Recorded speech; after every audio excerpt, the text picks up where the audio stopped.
कहानी क्या है आज? हम कहाँ पे मैंने कल छोड़ा था? Salinity of ocean waters, right? हल्का सा लिखवा दिया था उसके बारे में।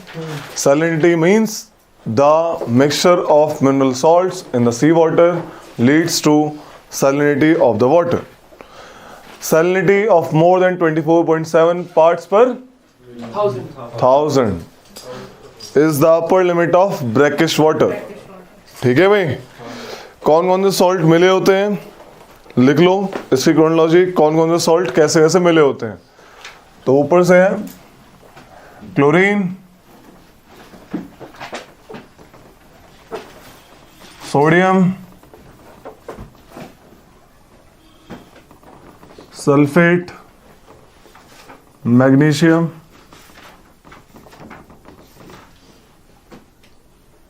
कैल्शियम,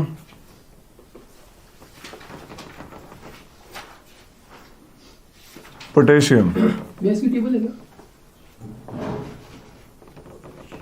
शायद नई बुक में ना दियो, इसलिए लिखवा दिया। ये top 1 2 3 4 5 6 top 6 salt content in found in sea water. क्लोनासोमग्का, chlorine, sodium, sulphate, magnesium, calcium, potassium. ठीक है? परसेंटेज भी लिखा भी आ गया। वो ये बस 18 10 2 फायदा नहीं है ना उसका। चाहे क्रोनोलॉजी याद कर लो कि परसेंटेज नहीं आएगी, क्रोनोलॉजी आएगी। तो ये सॉल्ट कंटेंट है। ठीक है? अब क्वेश्चन आता है which is the most saline water body on the earth? ऐसा कौन सा लेक है जो सबसे ज्यादा सलाइन है? Lake Van, it's in Turkey. तो लिख लो लेक वैन, जिसकी सैलिनिटी सबसे ज्यादा है, इट्स इन टर्की। सेकंड पे क्या है? डेड सी। ये कहां पे रे? ये तो नहीं लिखा। नहीं, मैं बता दूंगा। वो मेडिटेरियन है, उसके बाद ब्लैक सी के वो उसके छोटा। अबे डेड सी का है country. Where is dead sea? पहले लिख लो lake Van is in Turkey.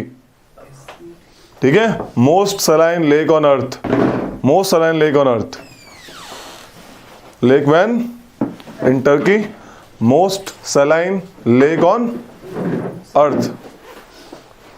ठीक है?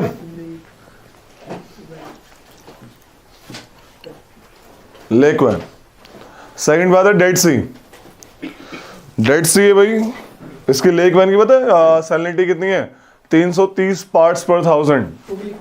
लिख लो लेक वैन की 330 पार्ट्स पर थाउजेंड। कैसा उधर पास पार्ट्स पर थाउजेंड? Like this. ठीक है? सेकंड में डेड सी। कहाँ है रे अनुराग डेड सी?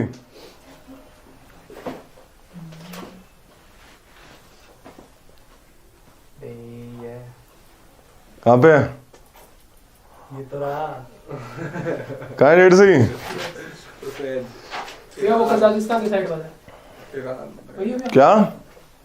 ईरान में रेगिस्तान है वहां पे तो मस्त मस्त। डेड सी नहीं पता है?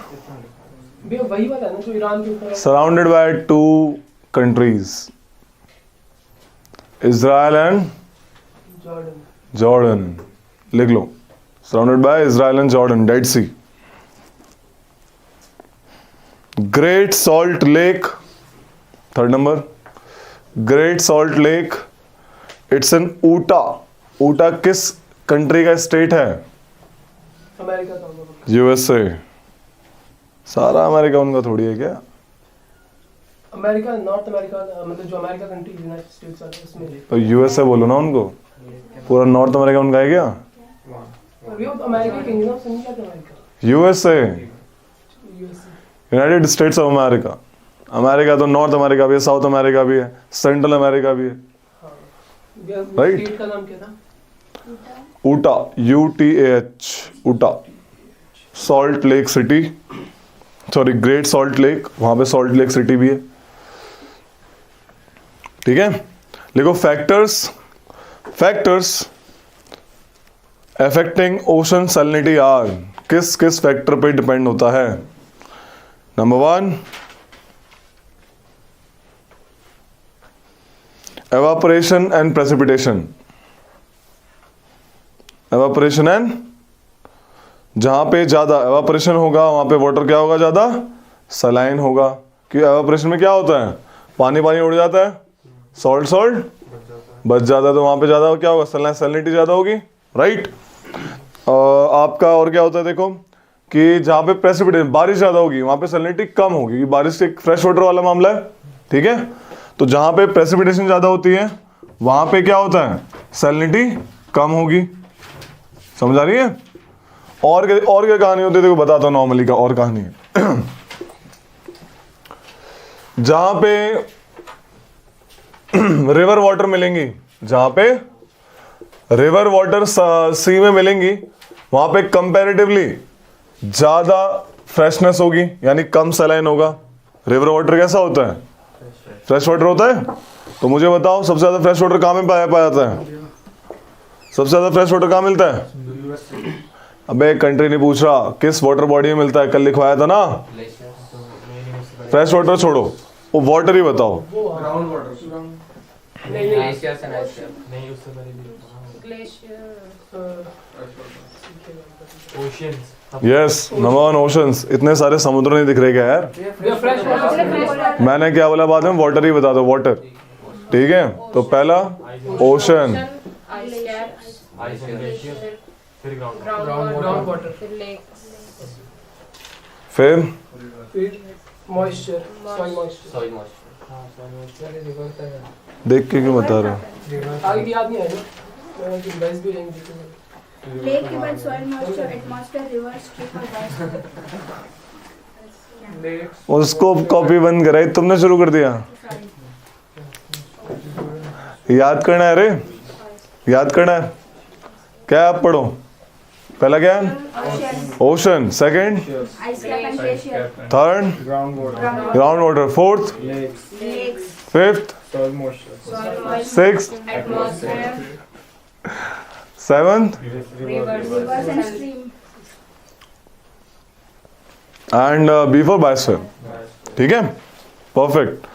तो जहां पे फ्रेश वाटर एंट्री होती है किसी भी एरिया की, उस पानी को फ्रेशनेस मिल जाती है, सॉल्टनेस उसका कम हो जाता है. अगर मैं कंपेयर करवाऊं तुमसे, इंडिया है सपोज, ये इंडिया का पेनिनसुलर इंडिया, ये है बे ऑफ बंगाल, ये है अरेबियन सी.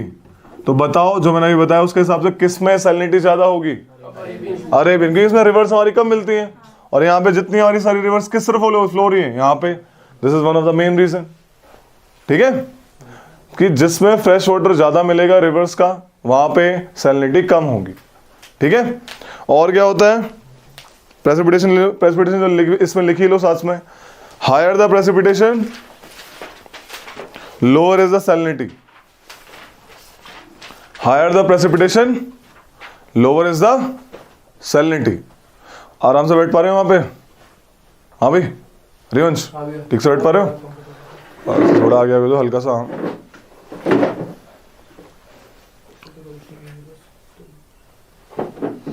क्या नाम है इसका, प्रशांत. अपनी साइड में थोड़ी हल्की से इधर कर लो, आगे करके. ठीक है. अनुराग तुम थोड़ी इधर कर लो उसकी तरफ, उसकी उसने तुमने सही कर दी, बस परफेक्ट. ठीक है, आराम से, कोई दिक्कत नहीं. तो ये कहानी है. सेकंड पॉइंट लिखो, surface salinity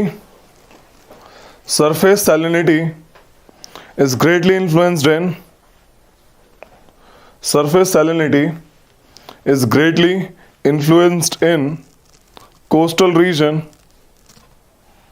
by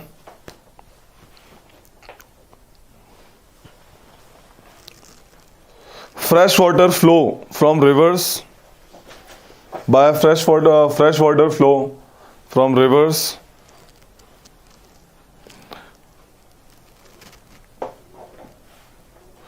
and in polar region by process of freezing and thawing of ice.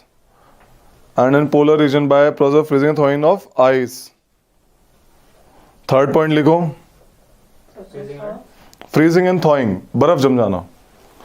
Third point wind also influences, wind जब वो एक जगह पानी दूसरी जगह ले जाएगी, है ना, कम सॉल्टी पानी को विंड बहा के दूसरी तरफ ले जाएंगी तो क्या होगा, मिक्सिंग हो जाएगी, उसका कम हो जाएगा जो भी सॉल्ट वाटर होगा वहां पे। ठीक है, तो लिखो wind also influences salinity, wind also influences salinity of an area by transferring water to other areas, by transferring water to other areas.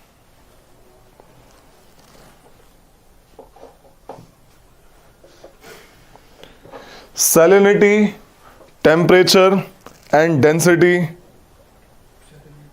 salinity, temperature, density of a water are interrelated, ये आपस में एक दूसरे से interrelate होते हैं। Salinity, temperature, density. देखो भाई इतना याद रखना, देखो जो पानी ज्यादा सैलाइन होगा, है ना, यानी उसमें सॉल्ट कंटेंट ज्यादा है तो उसकी डेंसिटी क्या होगी, है ना, सिंपल सी बात है, हैवी होगा तो उसकी डेंसिटी भी इसको बना लो ताकि पता लग जाएगा कैसे इंटरलेटेड है। जो पानी ज्यादा सलाइन होगा उसकी डेंसिटी भी हाई होगी, और डेंस वाटर क्या होता है, नीचे सिंक होता है, और लाइटर वाटर इसके ऊपर तैरेगा, राइट। तो ये मामला होता है, डेंस यानी नीचे रह जाएगा, लाइटर ऊपर आ जाएगा। इतने नीचे जाएंगे खारा पानी इतना होता है, जितने नीचे जाएंगे उसका बताएंगे अभी, ये सरफेस वाटर से रिलेटेड था। भैया जो ओशन में बारिश होती है, बारिश तो फिर फ्रेश वाटर की होती है, बिल्कुल वही बताया, तुम थोड़ा लेट आए थे। भैया मैं अभी ओके, तो बता दिया मैंने, बारिश से आपका जब बारिश होती है तो सैलिनिटी कम होती है कि फ्रेश वाटर है वो। ठीक है, अब जैसे मैंने एक टेम्परेचर प्रोफाइल लिखवाई थी पहले, जब टेम्परेचर वाला काम कर रहे थे, कि पहले जो आपका जो टेम्परेचर घटता है वो नॉर्मल घटता है हल्का सा, फिर अचानक से एक स्टीप घटना शुरू होता है और फाइनली नॉर्मल हो जाता है। इसको क्या बोलते हैं जहाँ पे स्टीप घटना शुरू होता है, थर्मोक्लाइन। ऐसे ही सैलिनिटी का मामला होता है, सैलिनिटी पहले हल्की हल्की थोड़ी सी कम होती है, ठीक है, अचानक से और ज्यादा, कम मतलब कि एक मिनट इसमें कम है, ज्यादा वाला मामला है, हाँ ज्यादा होती है, ठीक है, थोड़ा धीरे धीरे नीचे आएंगे तो ज्यादा होगी, एंड देन फाइनली अचानक से वो बढ़ती है। उस बढ़ने वाले एरिया को क्या बोलते हैं, halocline, halocline. It is the area in which the salinity of the water rises suddenly. लिख लो इसको कि the lower salinity water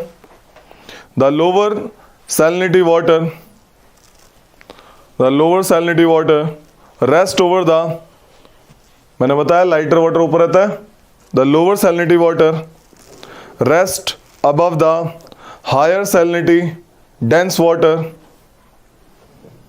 rest over the higher salinity dense water.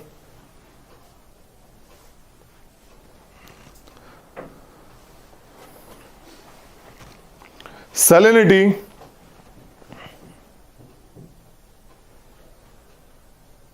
generally increases with depth. Salinity generally increases with depth, and there is distinct zone,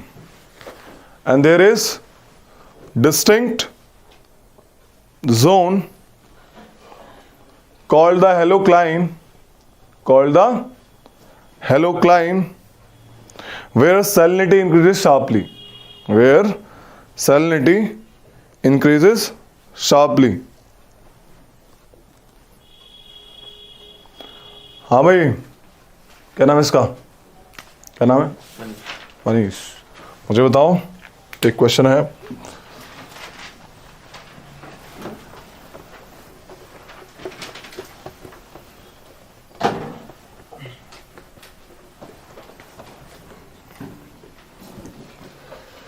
question ये है कि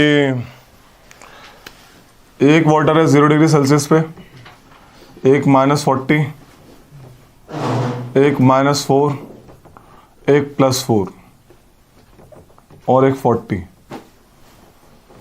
ठीक है, water सबसे ज्यादा डेंस किस टेम्परेचर पे होगा, -4 डिग्री पे, और कोई बताएगा? +4। और कोई बताएगा? +4। +4 पे होगा। +4 लिख लो इसको। ये क्वालिटी है वाटर की। सबसे ज़्यादा डेंसिटी वाटर की किस टेम्परेचर पे होती है? +4 डिग्री सेल्सियस पे होती है। ठीक है, तुमने देखा होगा जब आप फ्रोजन रिवर देखते होंगे, देखिए फ्रोजन रिवर्स हैं क्या, ऊपर से फ्रोजन होती है लेकिन नीचे उनका चल रहा होता है पानी, रिमेंबर? तो नीचे लेकिन ज़्यादा डेंस वाला मामला है। ऐसे समझना उसको हल्का सा कि when you go in down the water you will have greater density. Okay, so this is the case कि +4 डिग्री सेल्सियस जो रेंज है वाटर की इज द मोस्ट डेंस। यहाँ पे मोस्ट डेंस वाटर मिलेगा आपको। बहुत बार क्वेश्चन आया हुआ है। जैसे 10 डिग्री चनाल क्या करता है? ठीक है, तो ये कहानी है।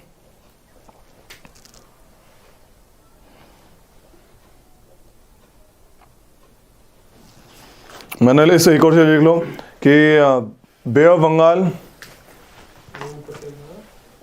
कहाँ पे? Bay of Bengal is less saline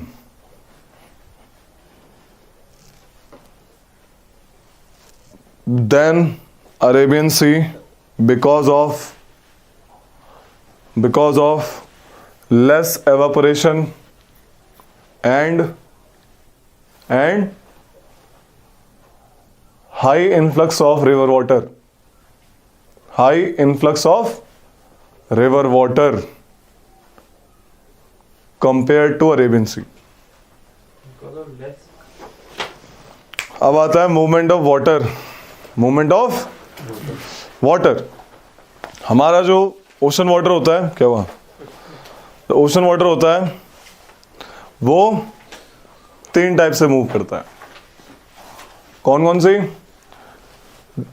like अगर हम मूवमेंट को देखें तो बोलेंगे कि भाई 2 टाइप से तो हॉरिजॉन्टल मूवमेंट करता है। Like movement of ocean water, movement उसकी होती है 2 टाइप की, एक हॉरिजॉन्टल, एक हॉरिजॉन्टल और एक वर्टिकल। हॉरिजॉन्टल 2 टाइप की होती है। सुंदर, हॉरिजॉन्टल 2 टाइप की, एक वेव्स, एक ओशन करंट्स, और तीसरी जो मैंने बताया था, तीसरी वाली वो होती है टाइड्स। समझ आ गई? ऐसे कहेंगे तो 3 और ऐसे कहेंगे तो 2। प्रॉपर एकदम सेग्रीगेशन। अगर हॉरिजॉन्टली मूव कर रहा है सी वाटर तो 2 टाइप से मूव करेगा। ओशन करंट्स मैंने बताया, जब ग्रेट अमाउंट ऑफ वाटर एक जगह से दूसरी जगह जा रहा है उसे ओशन करंट कहेंगे। हल्का हल्का बता रहा हूँ, फिर समझाएंगे अच्छे से। वेव क्या होती है? पत्थर मारा कोई पानी में, ऐसे से निकलती है, ऐसे से, राइट? तो उसमें पानी आगे नहीं जाता। जैसे यहाँ पे उन्होंने पत्थर मारा तो ऐसे ऐसे वेव्स निकलेंगी, समझ रहे हो? तो पानी आगे नहीं जा रहा है, वो वेव्स आगे जा रही हैं, उसकी एनर्जी आगे जा रही है। एनर्जी जैसे साउंड जो होता है, साउंड मीडियम, जैसे मीडियम है, मैं बोल रहा हूँ तो ये जो मेरे जो पास एयर है ये प्रॉपर आगे नहीं जा रही है, आवाज आगे जा रही है। कैसे? टकरा टकरा के। ऐसी वेव का कहानी होती है। जो एनर्जी है आपकी, जो एनर्जी, वेव एनर्जी, वो आगे जाती है in the form of waves. Water आगे नहीं जाता इसमें। ओशन करंट में पानी पूरा बल्क का बल्क आगे जाता है। जैसे रिवर में देखे पानी बहता रहता है, वो है आपका ओशन करंट। जैसे ओशन में भी अलग अलग पानी बहेगा, उसे ओशन करंट बोलेंगे। लेकिन इसमें एनर्जी, वेव एनर्जी आगे जाती है, वेव आगे जाती है, पानी आगे नहीं जाता। पानी बस हल्का सा मूव करता है अपनी अपनी पोजीशन पे आगे पीछे। समझ आ रही है क्या डिफरेंस है दोनों में? This is wave and this is ocean current.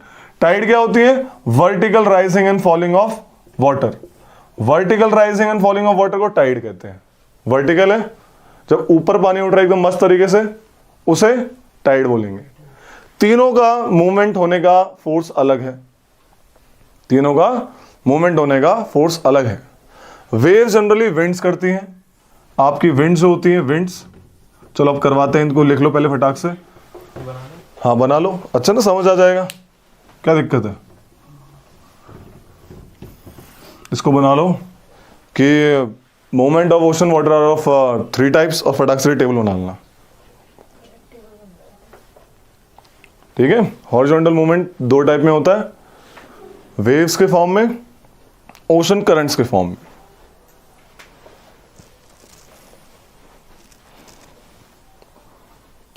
तो लिखो वेव सेटिंग डाल लो, उसमें लिखो waves are actually the energy, जैसे मैंने बताया अभी, waves are actually the energy not the water as such,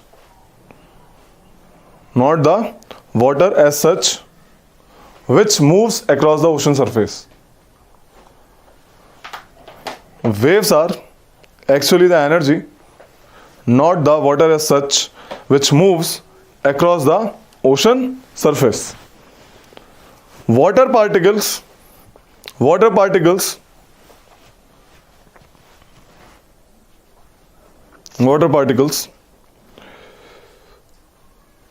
travel in a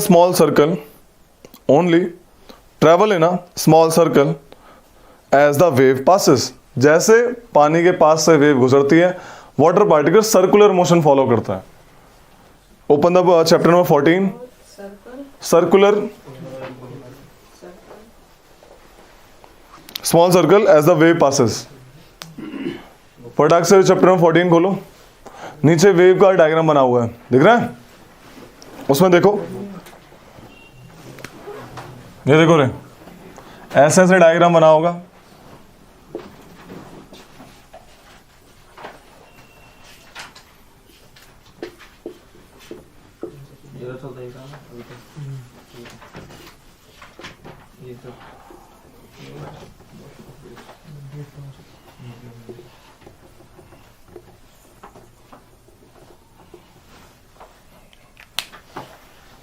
ये डायग्राम दिख रहा है ऐसा बना हुआ बुक में?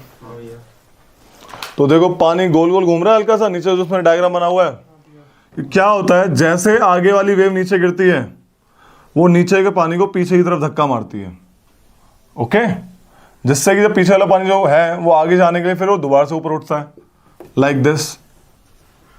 और जब धक्का मारती है तो इनका सर्कुलर फैशन फॉलो होता है एक तरीके से, like this, circular fashion, okay. Waves break हो जाती हैं। देखो वेव्स की ना क्या क्वालिटी है, क्या क्या क्वालिटी है देखो। जैसे मैं नॉर्मल एक को बनाता हूं, ऐसे ये वेव्स है नॉर्मल, आगे जा रही हैं, ठीक है। इसे कहते हैं क्रेस्ट, क्या कहते हैं? इसे कहते हैं ट्रो, TROUGH, ट्रो, ओके। अगर मैं इसको लाइक एक ऐसे लाइन बना लो, ठीक है, तो this is crest, this is trough, और वेव हाइट क्या होगी? A + B, समझ आ गई? Height from crest to trough is called wave height. समझ आ गई वेव हाइट क्या होती है? Wave height. वेव एम्पलीट्यूड क्या होता है? वेव हाइट का divided by 2, wave amplitude. Characteristic है, टेबल बनी हुई है साइड में, देखो 3-4 नाम है उसमें।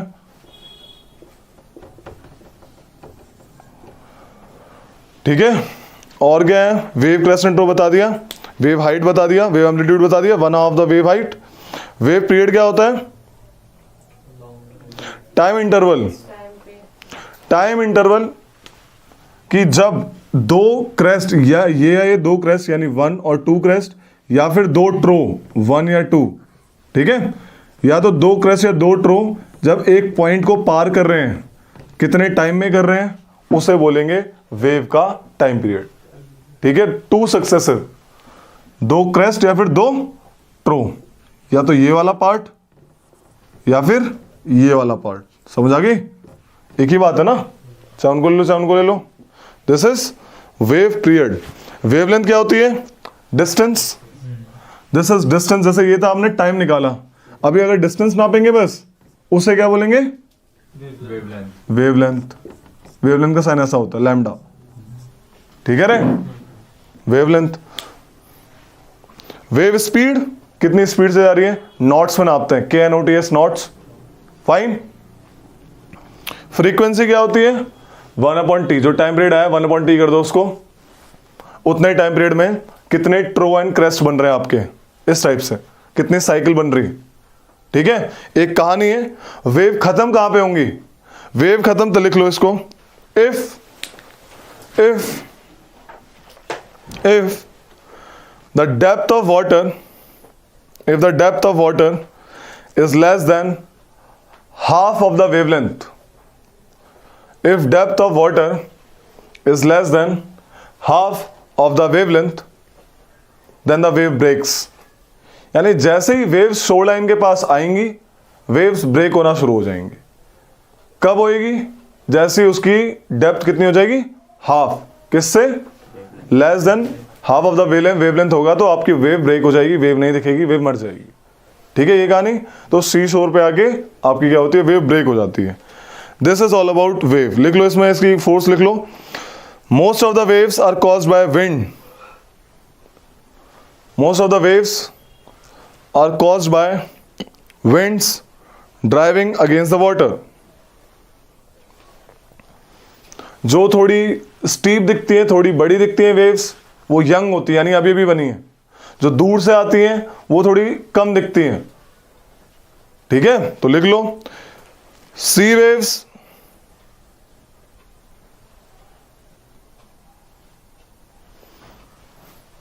स्टीप वेव्स यानी थोड़ी बड़ी, आर फेयरली यंग वंस, यानी पास से ही बन के आई है. Steep waves are fairly young ones and are probably formed by the local wind, and are probably formed by the local winds.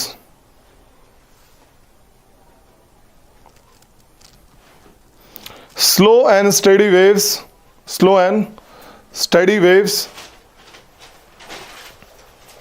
originate from far away places, possibly from the another hemisphere. Possibly from the another hemisphere.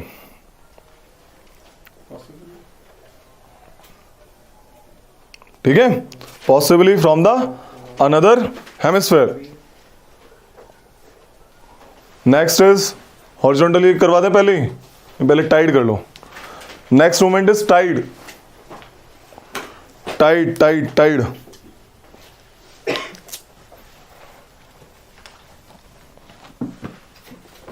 ठीक है, waves का force क्या है? किस लिए बन रही है? विंड एक्शन से. ठीक है, विंड एक्शन. विंड जब फोर्स करती है पानी को तो वेव्स क्रिएट करते हैं. ये हो गया. अब कहानी आती है टाइड. देखो यार, ये है अर्थ.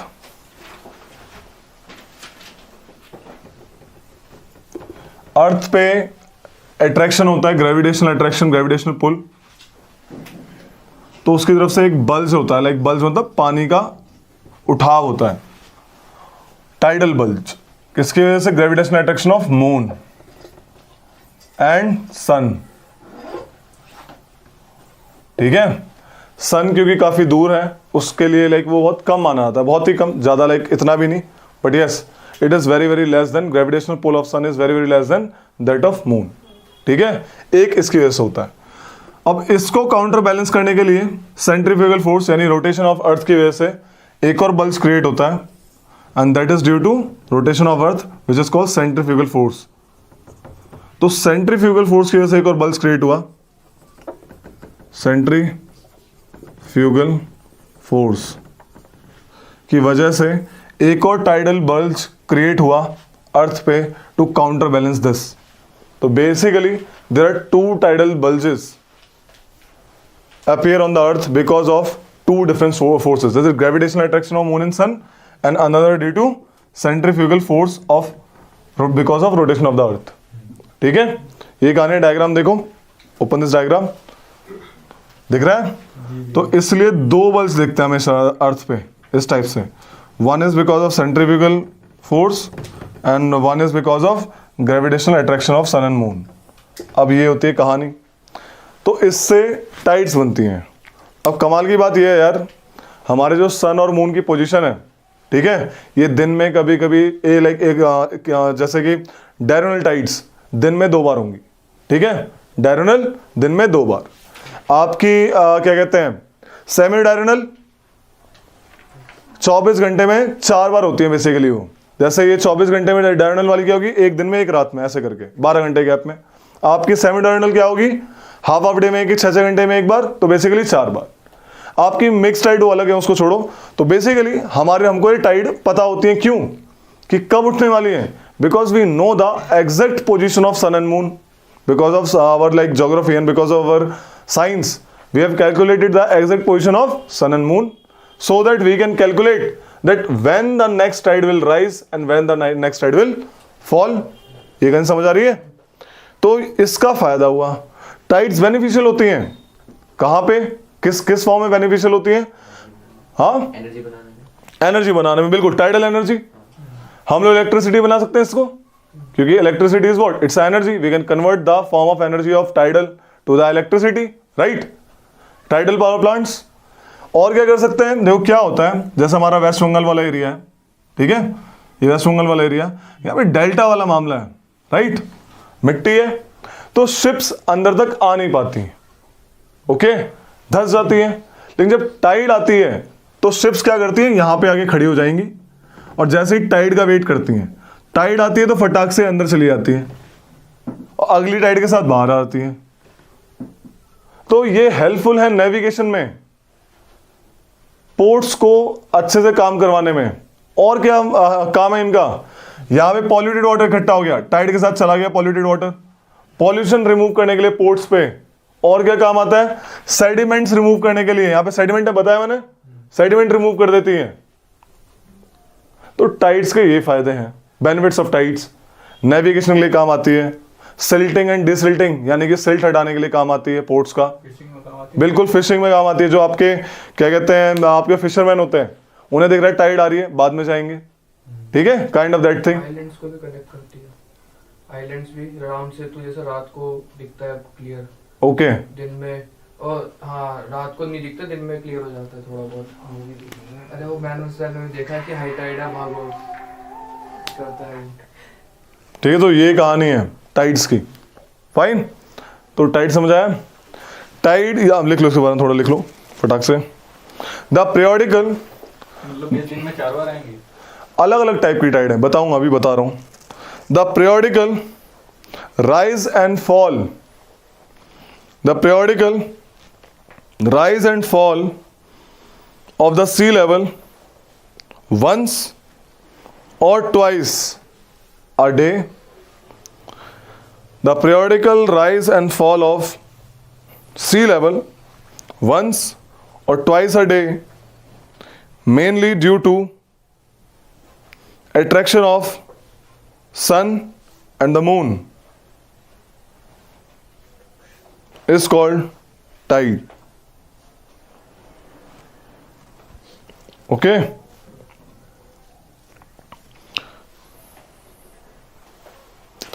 The tide generating forces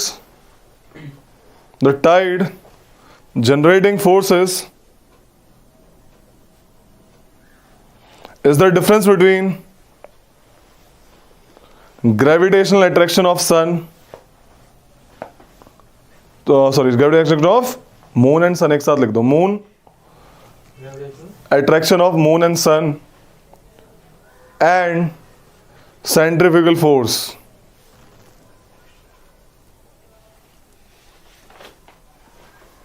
okay,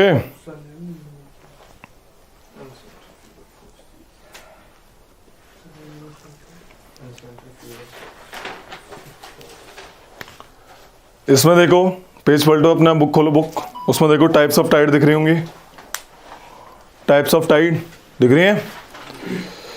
इसमें लिखा है पहले में semi diurnal tides when there is 2 high tide and 2 low tide, यानी total 4। When there is 2 high tide, 2 low, उसे semi diurnal tides कहेंगे।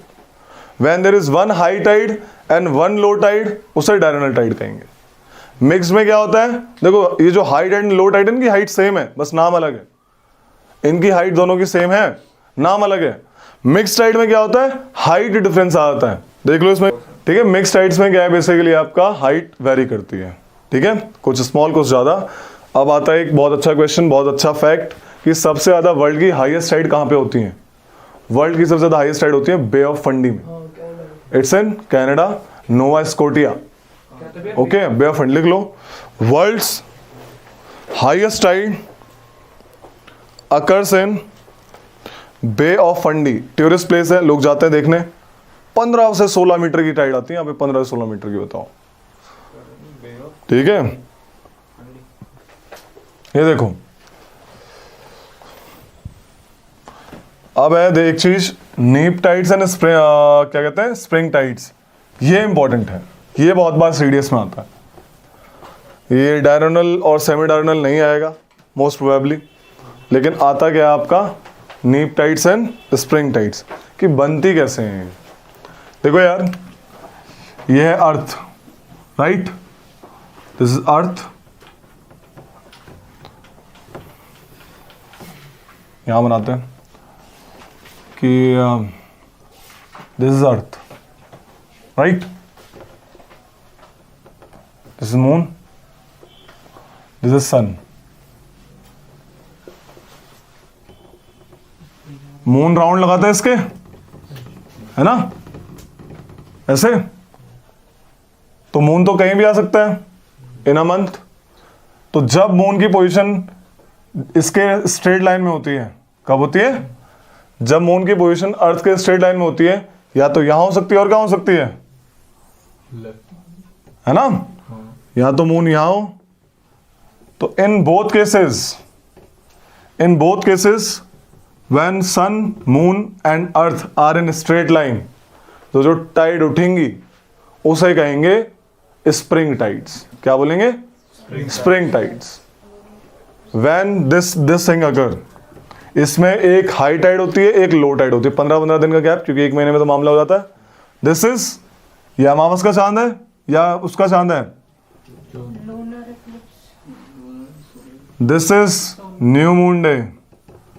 न्यू मून, अमावस होती है इस टाइम, जब अमावस होती है सन के बीच में होता है मून, हमें नहीं दिखता क्योंकि ये वाला जो उजाला हो रहा है यहाँ पे हो रहा है, समझ रहे हो, और हमें ये पीछे वाला पार्ट नहीं दिखता उसका, समझ आ गई।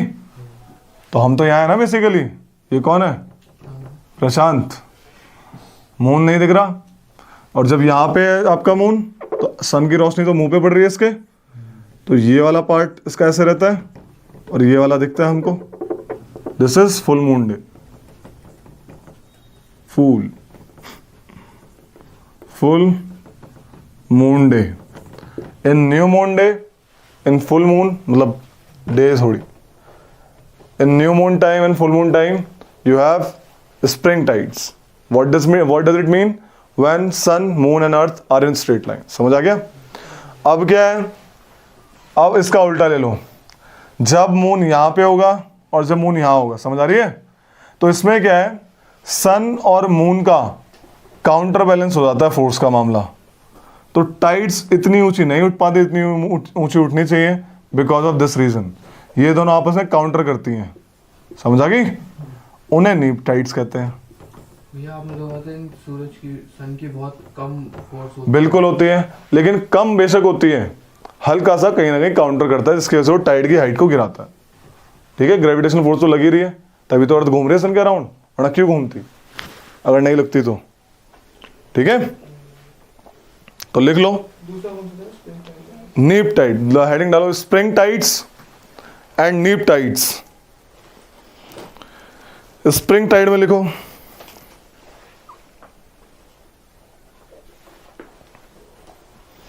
when sun, moon and the earth, when sun, moon and the earth are in a straight line, the height of the tide will be higher.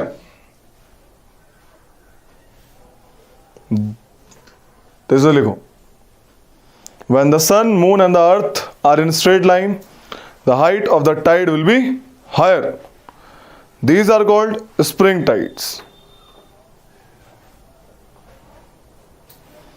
They occur twice a month. They occur twice a month. कब कब? One on full moon period and another on new moon period. They occur twice a month. One on full moon period and another one on. हाँ भाई, क्या नाम है इसका, हरिवंश। इस बीच mix Tide आएंगी जब हाइट डिफरेंस होगा, समझ आ रहा है। इस एरिया में, जब यहां पे होगा हाइट सेम, परफेक्ट। जब मामला अलग अलग होगा, काउंटर करेंगी forces, you will have mixed Heights depending on the Heights. नीचे वाला डायग्राम पे नीम टाइड। बिल्कुल, ये नीप टाइड। अगर इसको हटा देते हैं, जैसे मैं इसको हटा, ये तो हो गया, समझिए, हाँ ये हो गया आपका किसका, मून उसका स्प्रिंग टाइड। स्प्रिंग टाइड्स का, और इसको कर दो नीप टाइड्स का, ठीक है। ये है स्प्रिंग टाइड्स, ये है neap tides. When they are like earth sun and moon are at right angle to each other, लिख लो नीप टाइड्स में।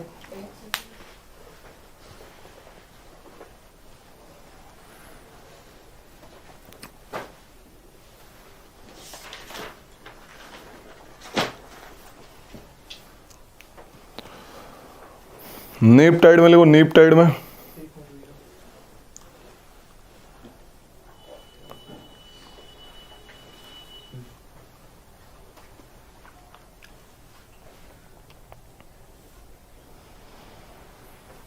आज टाइम बचाना तो लेक्चरेट भी करवाएंगे एक, ठीक है। लेक्चरेट के बारे में बताएंगे, पहले उस दिन बताना भूल गए थे भाई, एसएस के बारे में बता देता उस दिन।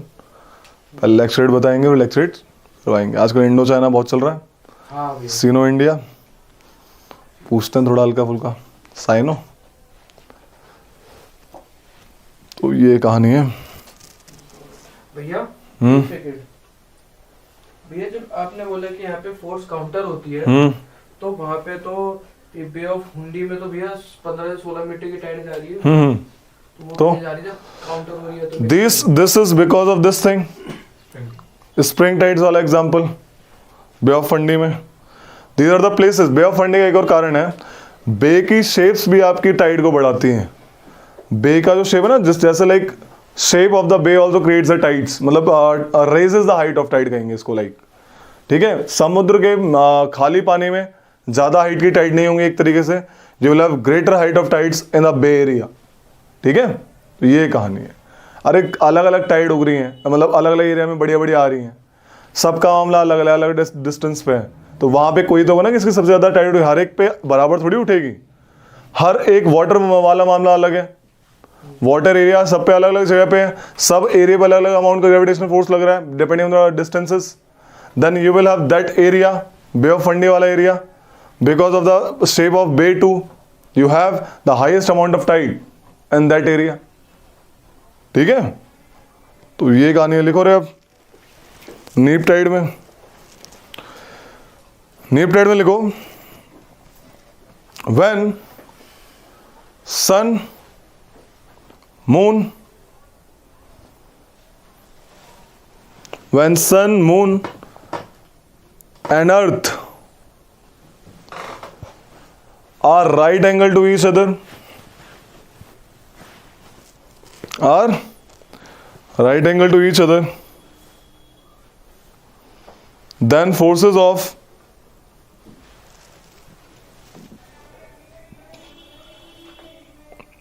sun and moon tends to counteract one another,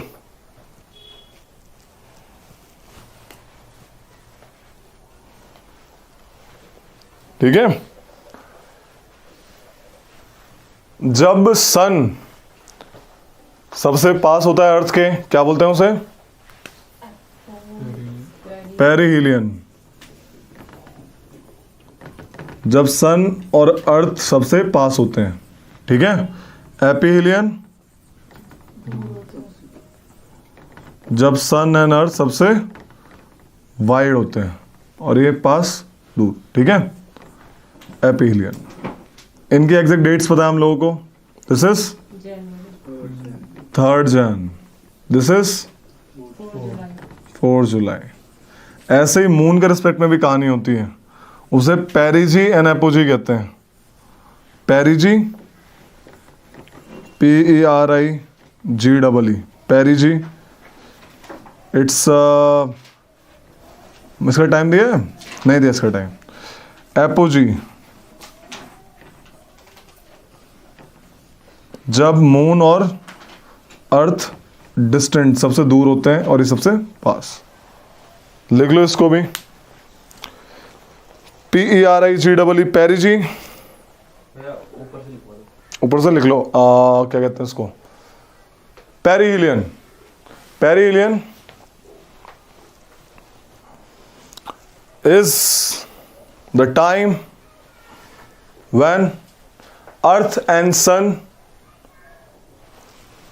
are closest to each other. Perihelion, back में लिख लो January 3।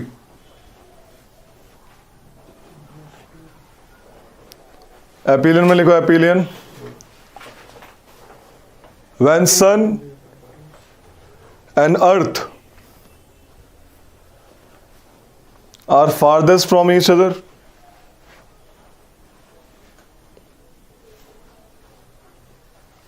it is called aphelion, bracket में 4 जुलाई।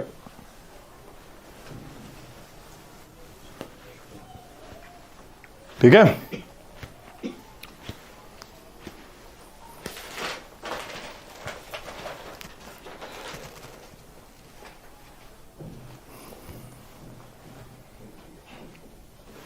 अगला लिखो, एक सेकंड क्या था इसका चार्ट में, when moon's orbit is closest to earth, it is called perigee, PERIGEE।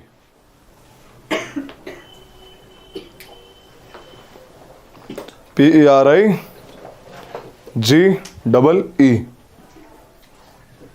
when moon's orbit is farthest from earth, it is called क्या भैया कुछ नहीं बोला, apogee।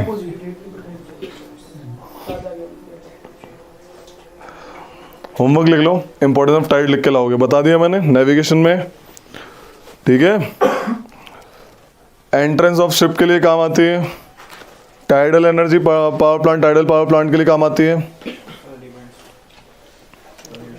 ठीक है, ओशन करंट लिखो, ओशन करंट्स, ओशन करंट्स।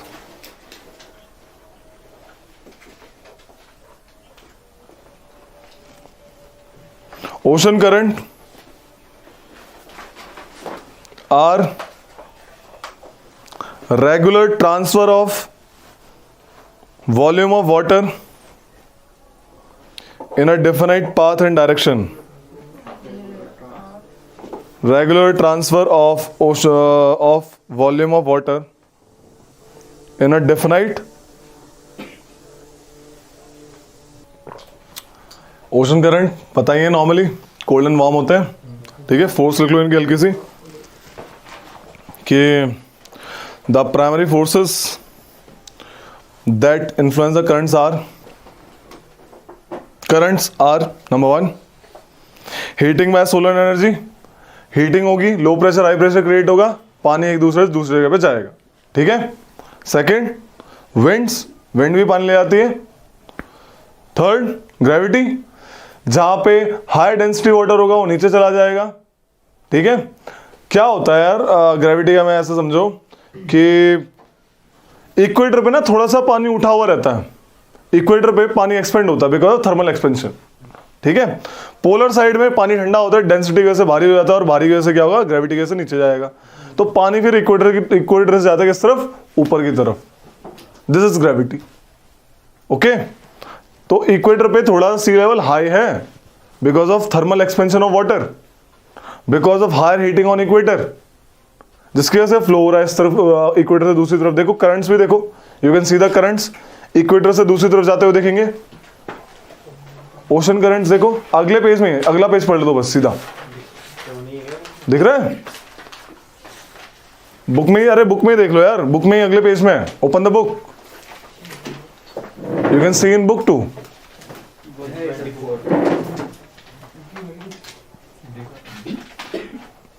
कौन सा भैया?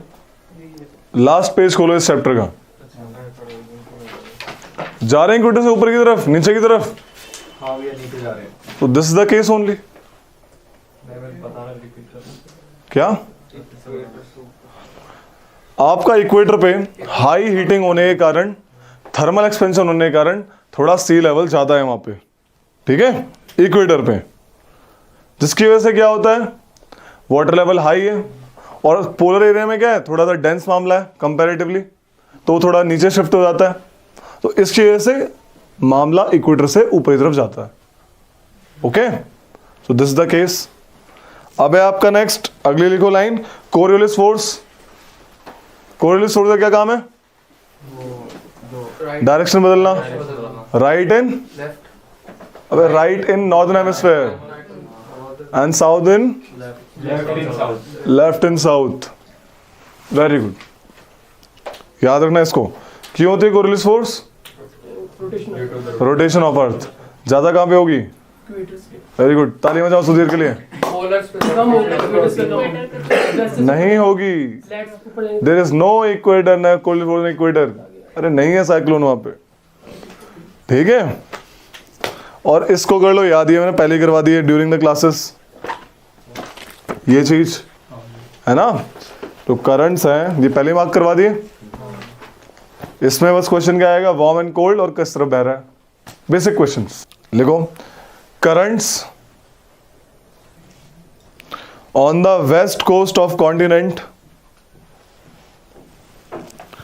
in middle and low latitudes, in middle and low latitudes are cold current,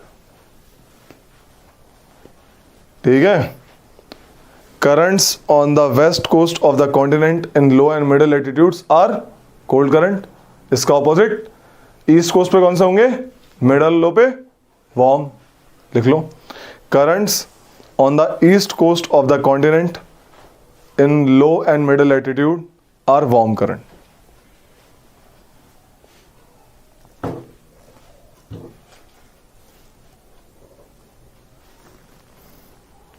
आओ अगली लाइन लिखो एक, कि currents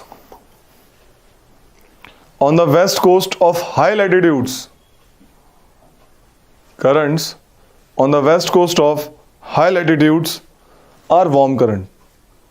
समझ आया सुधीर, इक्वेटर जो पास आ चुकी है, हाई मतलब ऊपर सबसे पोलर एरिया में, हायर लैटिट्यूड्स सबसे ऊपर है ना, लास्ट का देखो सबसे ऊपर है।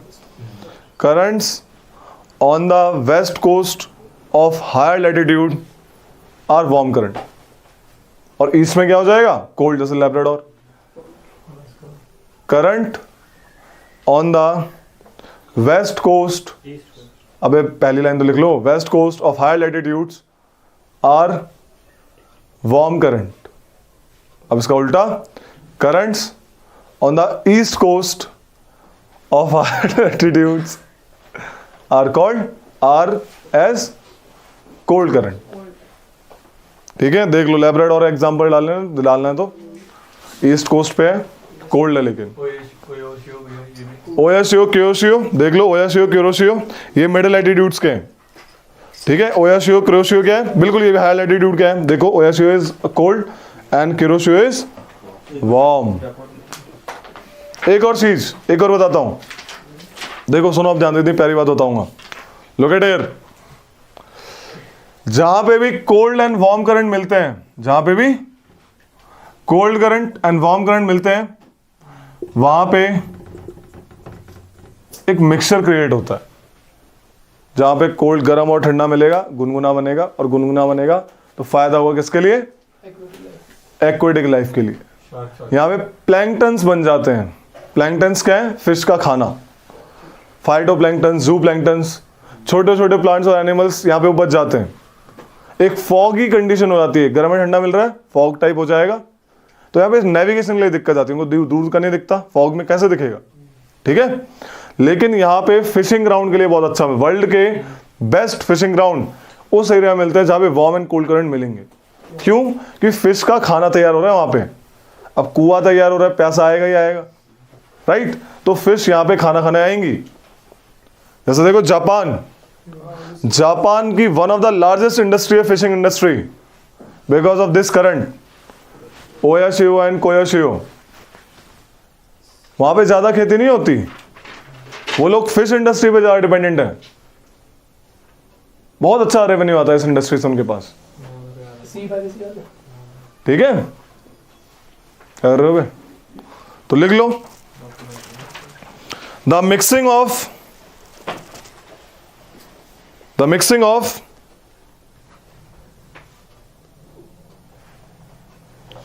warm and cold current help to replenish the oxygen and favor the growth of planktons